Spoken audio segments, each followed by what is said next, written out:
Welcome back to the Real News Town Hall. I'm Jessica Devereaux, your host. In the first half of the show, we discussed the lessons that can be learned from the past. Now let's fast forward and discuss the present and how people can create lasting change. This is the part of our show that we really want to hear from our audience. We have a live studio audience here in our Baltimore studio, and we want to ask them about how can the community organize. And specifically, we're going to first talk about an electoral strategy. Paul J., in our first part, you mentioned us having a strategy, but there were some voices, I saw some hands go up, who might not necessarily agree with that idea. Let's get the microphone to folks who have their hands up right now, and let me hear from Professor Morgan. I'm sorry, Professor Morgan. Like the college. Okay. The bottom line is, if you look at struggle, the 8-hour day, if you look at the Social Security, or what Social Security is, if you look at all of the major gains that were won, were not a result of electing someone. They were a result of mass action and a response, I would agree, with the electorate. And the struggle for working people, for black people, is an everyday struggle in terms of mobilizing, in terms of organizing. It's also a class factor. So I think that if we look at, we have had more black persons legislated, elected to office since 1970 than ever before. So we have a black mayor in Baltimore. So what's the difference? We have a black president. What's the difference? So you have all of these kinds of things going on, and if we adhere to an electoral perspective and thinking that somehow this democracy works, I think that we're not looking at history. Okay, I gotta let Paul respond to that because he proposed. Well, first of all, I use the words electoral strategy. So who do I think should have that strategy? Is a mass movement. There is no point, I mean, I can't say no point. There is little point in electing some candidates that might be a little better. It's not bad to have somebody in a legislature that can speak and have a podium, but it's not going to change very much. I think the model we need to start looking at more is what's happening in Latin America, where a Hugo Chavez gets elected, but when they try to overthrow him, 2 million people come out and defend him or defend that government. A movement, let me go the other way, candidates without a movement can do very, very little. But a movement without candidates will only be in a position of making demands on the class that has power. It will never change who has power. And that, in the final analysis, is the issue. Which class is going to govern? Okay. And I think, for me, I think it's, a lot of people use the statistics, okay, we have a black mayor, a black city council, or a black president. But when you look at actually overall of all of our elected officials in the entire country, it is still mostly white men who are in those positions of power. And we need to actually look at that, like the majority of people.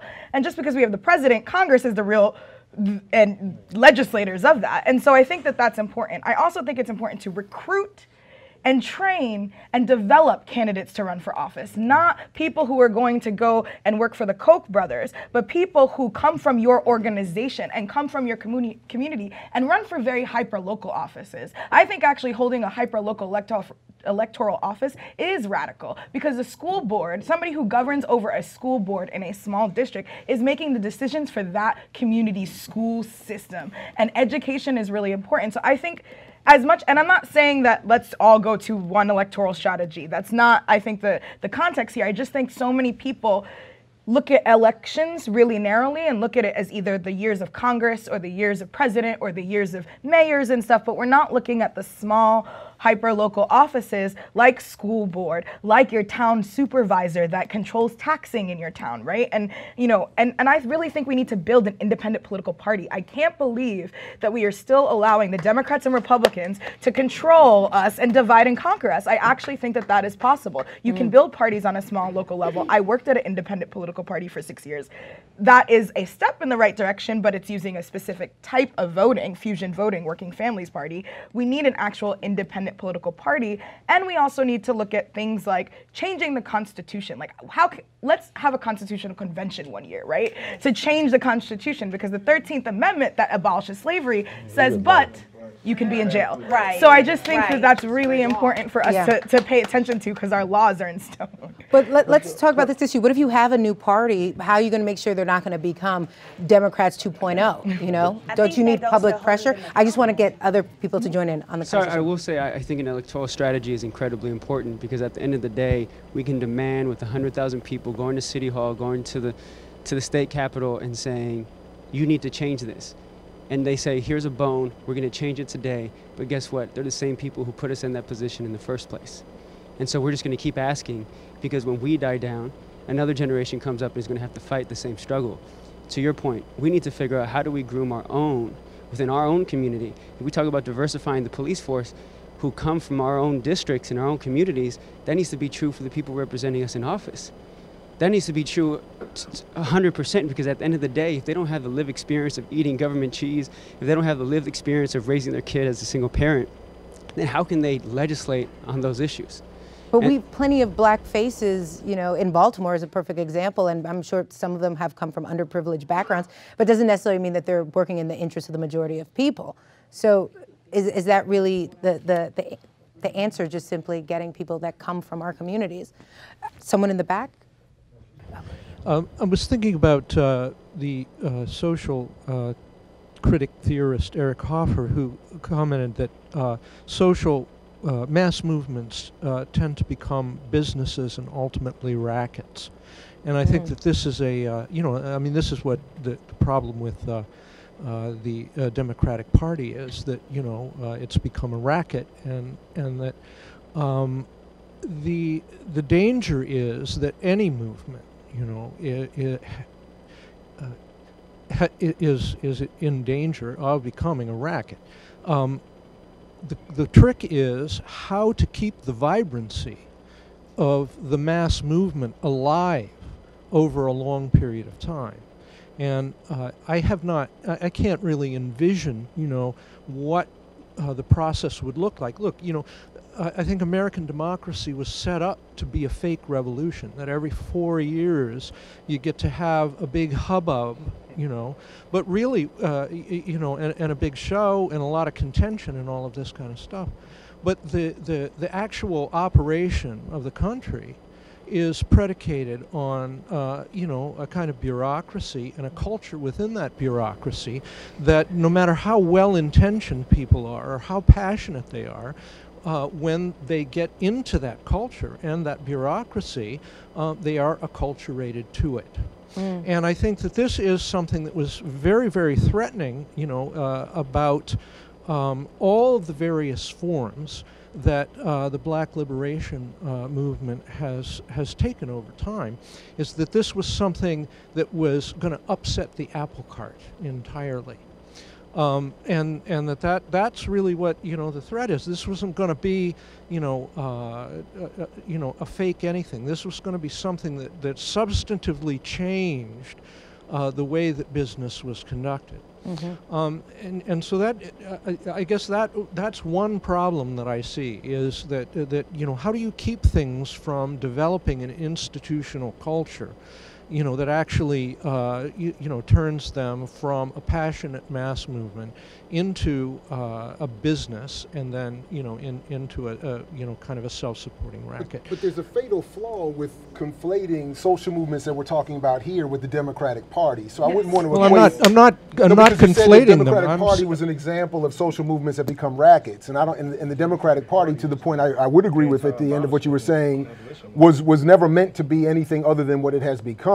And so if we understand and we agree, as the Federalists were very clear in stating that the electoral process was never meant to be something that could change anything fundamentally, then I just wouldn't want to leave it out there that the Democratic Party, as a part of that apparatus, should be condemned or equated in any way with the shortcomings of anything that happened with the movements that I think we're talking about here. No, and I'm simply saying that the Democratic Party is an example par excellence of the problems that are inherent with the transformation or the sustaining of any mass movement over time. It's astounding that we would it boggles me because I try to think about this from a logical lens. And when you really get to the knee deep of it, there is no logic in the situation. It's just racism and economics and class. But like, we push pause on this. The starting narrative for us with the Democratic Party should be that they were the people that said, don't free the slaves. Right. Let's start right there. Like, there's nothing to go forward on from there. The Jews would not plea bargain with a party that insisted on putting them in the Holocaust. No matter, you can give them a 300-year lead, they wouldn't, it's not going to happen. I mean, I think there's truth in that, but I also think we as sort of radical people who are at the forefront of opinions need not to run so far ahead of our community that when we look behind, our community is not there. So whether we like it or not, our community right now is in the Democratic Party, and we have to figure out ways to get them out of it, but we also have to figure out ways in which we exploit that relationship to do things for our community. So I'm part of a group that at one point went to Jackson, Mississippi, and did something called the Jackson Plan, where we got someone elected mayor, right, based on their politics of being a revolutionary. But we did it, and there was controversy within our group for doing it at the time. I'm no longer in the group, but at the time we were controversial for us because we decided not to start a third party because we knew that black folks were going to vote on the Democratic line because they loved Obama. And we could have been smarter than our community and said, no, we're going to run a third-party candidate, and we would have lost, right? We might have set ourselves up for something in the future, 10, 20, 30 years from now, who knows? But I think we also have to be careful about being so far ahead of where people are at that we forget that folks believe in certain things, and if our job is to try to get them out of that stuff, then we need to be methodical about it. And as you were saying, we need to be logical about it. But as we try to tell them, like, let's move forward, we can't just necessarily leave them behind in a space where if they don't come with us or they don't agree, then we think of them in a certain light, in a certain way. That's a great point that Kamal is making in the sense of the community work that is necessary that we need to do within our community that creates the opportunity to merge our own political party. But if we're not doing that work, as Kamal is mentioning, we're going ahead of the people because we're talking as if the people are not struggling. They're struggling every day. We're not struggling with them in terms of what's going on, but in the process, being able to heighten contradiction and exposing that there is no difference between a Republican Party and a Democratic Party, but it's a significant, a strategical way that we have to do that, and being able to empower ourselves and understanding the historical responsibility of getting within our communities, having boots on the ground, having practical programs, meeting the needs of our community. All right, I want to get some female voices in here. Kimberly, yeah, sorry, I was like, I let the ladies talk. All right. I have been a community organizer for a long time. Okay. Right? And I didn't really understand the importance of being politically involved in the process until I started having to go down to Annapolis. I had to organize families and communities to go down to Annapolis to testify. And from sitting in a room and just listening to people testify, is that it just opened my mind to a whole nother arena of what people are saying about us when we're not in the room. But when you're in the room, you get a whole different picture because people start talking, okay? Now in organizing, this is what I was talking about and alluding to around education. You have to educate people to get the awareness so that we can start to organize so that people understand you do have power. You do have a voice. And every time you make the choice not to vote for something or someone, you have just given that to somebody else, right? So in organizing is that when I look at a lot of the community organizers in our community, they don't look like me. When I see a lot of the organizations, these nonprofit organizations, that get millions and millions of dollars, we have over 2,000 to 3,000 nonprofit organizations in Baltimore City that are quote unquote supposed to be working on social or social justice issues. They don't look like us. The higher you go up in the chain, the executive directors look like other people. The organizers look like maybe us. right? And then they want you to have a bachelor's degree. They want you to have all this other stuff.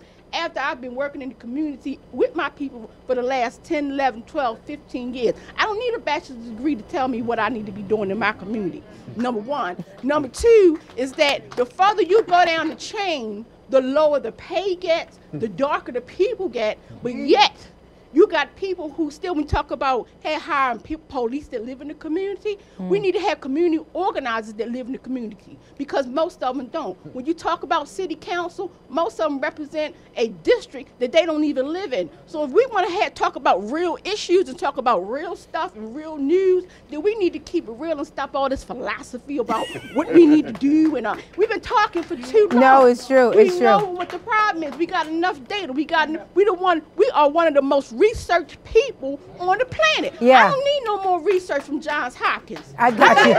Research from the University of Maryland. We don't need no more research. What we need is capital money so that we can have the people and support the people who are already in the community who wake up and do this just because they do it. Well, how do we get that capital money then, Kimberly, if we don't own the things?